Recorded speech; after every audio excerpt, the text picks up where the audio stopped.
Hello my dear student, इस video में हम डिस्कस करेंगे फैक्टर अफेक्टिंग द रेजिस्टेंस, यानी वो फैक्टर्स को हम देखेंगे जो कि रेजिस्टेंस को अफेक्ट कर सकता है, वेरी करा सकता है। Factor affecting the resistance.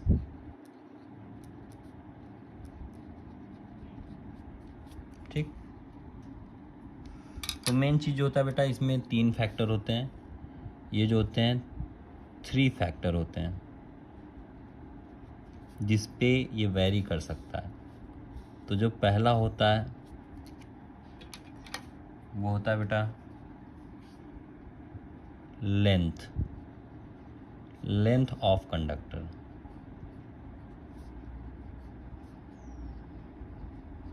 पहला होता है लेंथ ऑफ कंडक्टर। ओके, तो लेंथ ऑफ कंडक्टर जो होगा इसको हम ऐसे समझेंगे कि रेजिस्टेंस जो होगा लेंथ ऑफ कंडक्टर के डायरेक्टली प्रोपोर्शनल होगा। रेजिस्टेंस जो होगा लेंथ ऑफ कंडक्टर के डायरेक्टली प्रोपोर्शनल होगा। और दूसरी चीज़, इसको मान लो इक्वेशन फर्स्ट, ठीक है। दूसरी चीज़ जो होगा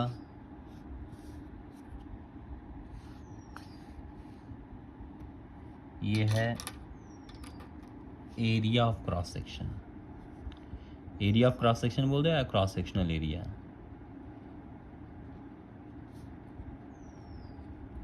cross sectional area of conductor, एक तो उसका लेंथ और दूसरा क्रॉस सेक्शन एरिया। तो ये जो होता है बेटा यहाँ पे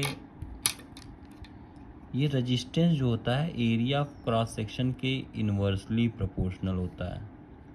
ठीक है, एरिया ऑफ क्रॉस सेक्शन के इन्वर्सली प्रोपोर्शनल होता है। इसको इक्वेशन सेकंड मान लो।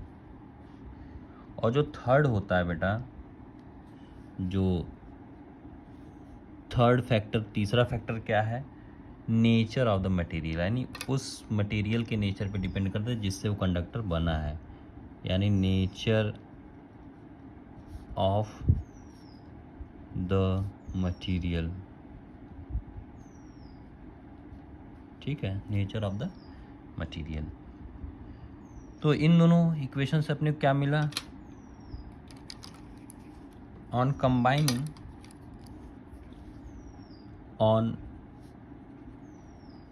combining equation first and second we get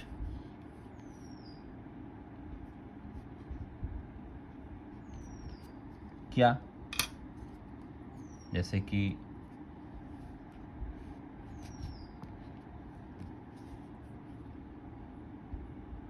इसको कंबाइन करने पे क्या मिलेगा, आर की जगह आर ही कर देंगे और प्रोपोर्शनैलिटी का साइन लगा देंगे। प्रोपोर्शनैलिटी का साइन लगा दो तो यानी क्या होगा, एल अपॉन ए। तो इसको अगर हम यहाँ से प्रोपोर्शनैलिटी हटाएं तो एक कांस्टेंट आएगा। तो जिसको हम बेटा क्या कहेंगे, R equals to rho L by A. ये फॉर्मूला बहुत इम्पॉर्टेंट है। ठीक है, तो ये जो होता है यही रेजिस्टेंस इसी पे वेरी करता है। तो जो ये रो अपना निकल के आया बेटा, ये जो कांस्टेंट निकल के आया उसको हम बोलेंगे रेजिस्टिविटी ऑफ द कंडक्टर। जो ये है इसको दो नाम से जानते हैं, एक तो रेजिस्टिविटी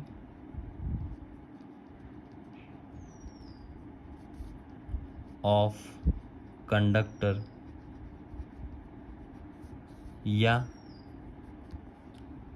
स्पेसिफिक रेजिस्टेंस।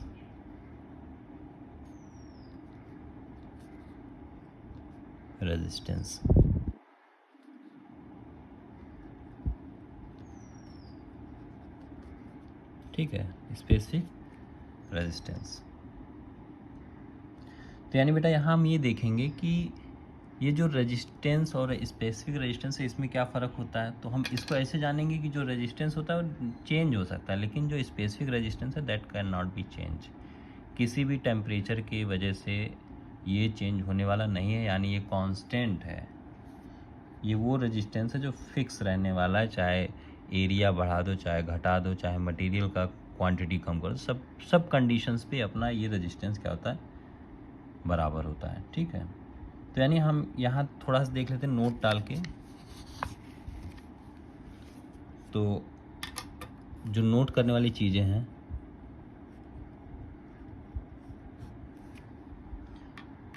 वो ये है कि इफ़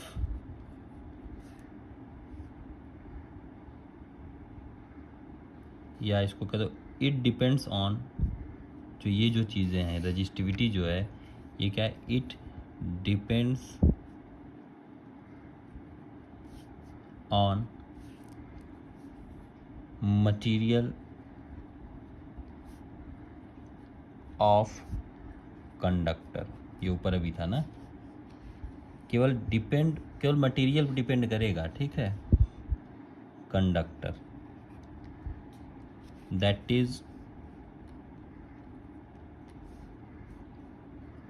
फॉर सेम मटेरियल क्या होगा, रेजिस्टेंस होगा, रेजिस्टेंस या रजिस्टिविटी। स्पेसिफिक रेजिस्टेंस बोल सकते हैं या फिर इसको रजिस्टिविटी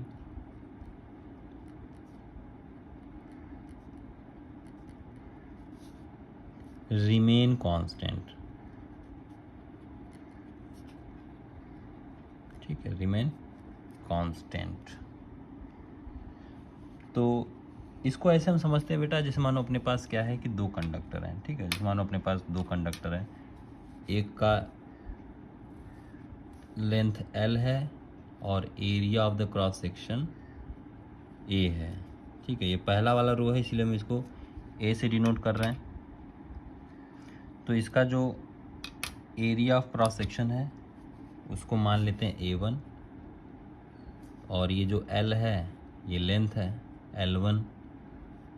ठीक, और एक अपने पास और है, उसका एरिया थोड़ा सा कम है और लेंथ क्या है, ज़्यादा है।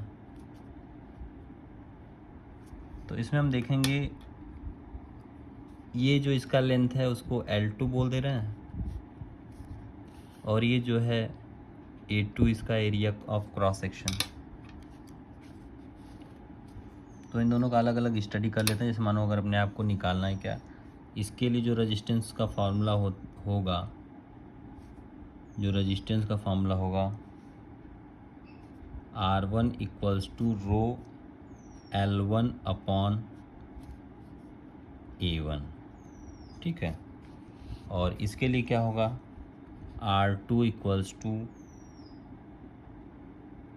रो L2 अपॉन A2।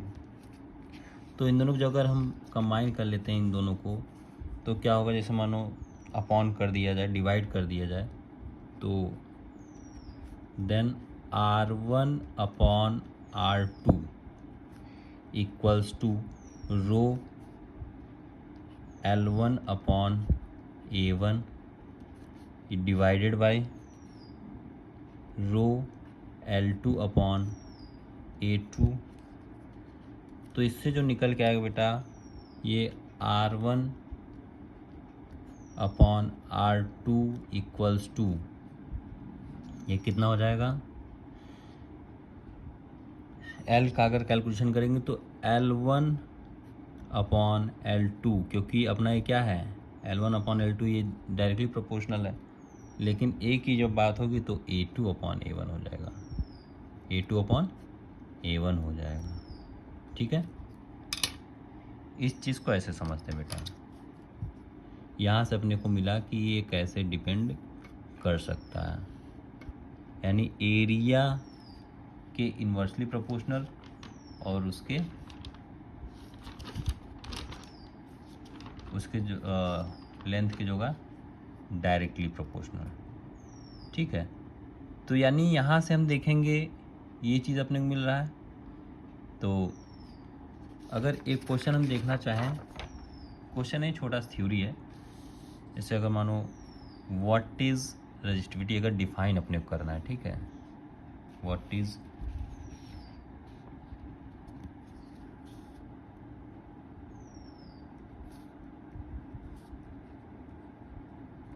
रजिस्टिविटी,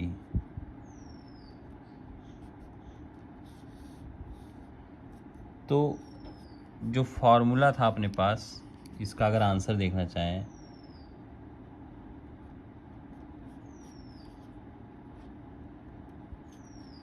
इसका जब अगर आंसर देखना चाहें तो क्या होगा, वो जो फॉर्मूला था अपना क्या था, R equals to rho L by A. तो यहाँ से रो की वैल्यू जो निकलेगी बेटा वो क्या होगा, R A अपॉन L। ठीक है, ये अपना निकल के आ रहा था, ये निकल के आएगा नहीं इसी फॉर्मूले से। लेट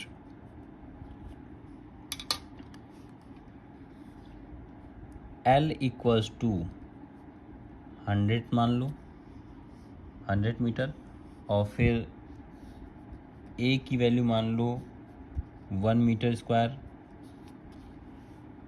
तो जो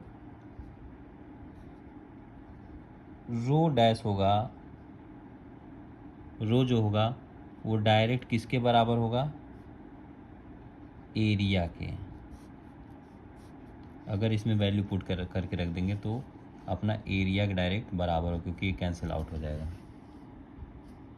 ठीक है, तो hence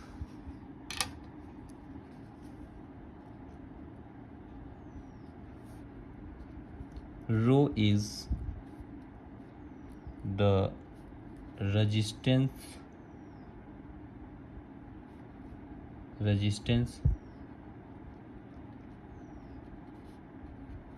of conductor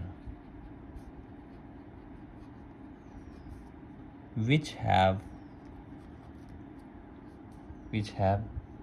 unit of length and unit of cross section या क्रॉस सेक्शनल एरिया।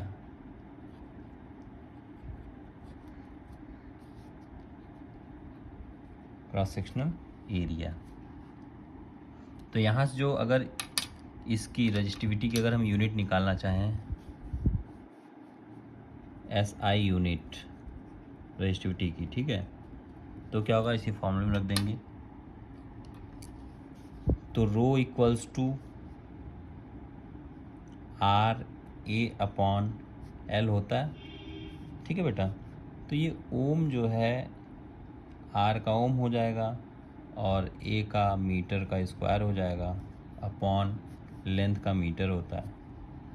तो ये जो है ये M इससे कटेगा तो क्या बचेगा, ओम मीटर, यानी इसकी जो वैल्यू होगी वो ओम मीटर होगा।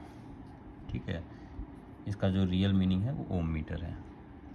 इसके बाद आते हैं मेन कंडक्टेंस। जैसे अभी हमने रेजिस्टेंस पढ़ा, ऐसे हम कंडक्टेंस पढ़ेंगे। ठीक है, जो नई हेडिंग है वो है कंडक्टेंस।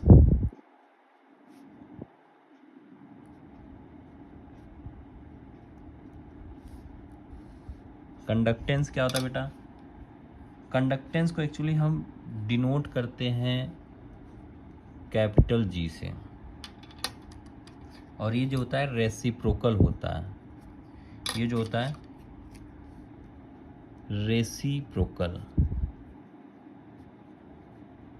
रेसिप्रोकल ऑफ रेजिस्टेंस, यानी इसका जस्ट उल्टा होता है। ठीक है, तो G इक्वल्स टू सिंपल सी बात है 1/R। तो ये अपना कंडक्टेंस हो गया। इसकी जो यूनिट होती है बेटा, इसकी जो यूनिट होती है वो क्या होता है, ओम इनवर्स। ये होता है ओम इनवर्स होता है। इसको चाहे ऐसे कर दो ओम इनवर्स, ठीक है, या इसको कह दो ओम का उल्टा MHO मो, या फिर इसको कह दो साइमेंस,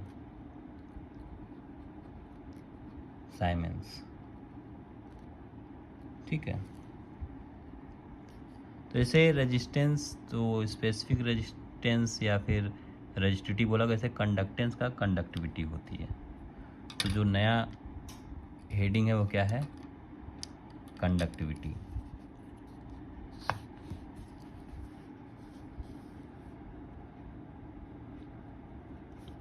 कंडक्टिविटी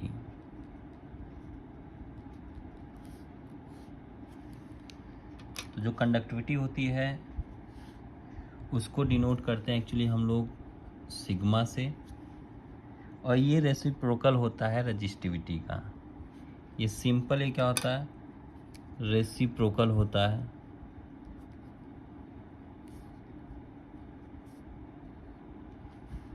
ऑफ रेजिस्टिविटी, ठीक। तो सिग्मा की वैल्यू जो होगी वो क्या होगी, 1/ρ यानी रजिस्टिविटी, ठीक है। इस हिसाब से इस वीडियो में हमने रेजिस्टेंस पढ़ा, स्पेसिफिक रेजिस्टेंस या रजिस्टिविटी पढ़ा, और कंडक्टेंस पढ़ा, फिर उसका स्पेसिफिक कंडक्टेंस या कंडक्टिविटी, ठीक है। इस वीडियो में इतना काफ़ी, मिलते हैं नेक्स्ट वीडियो में, तब तक के लिए टेक केयर, बाय बाय।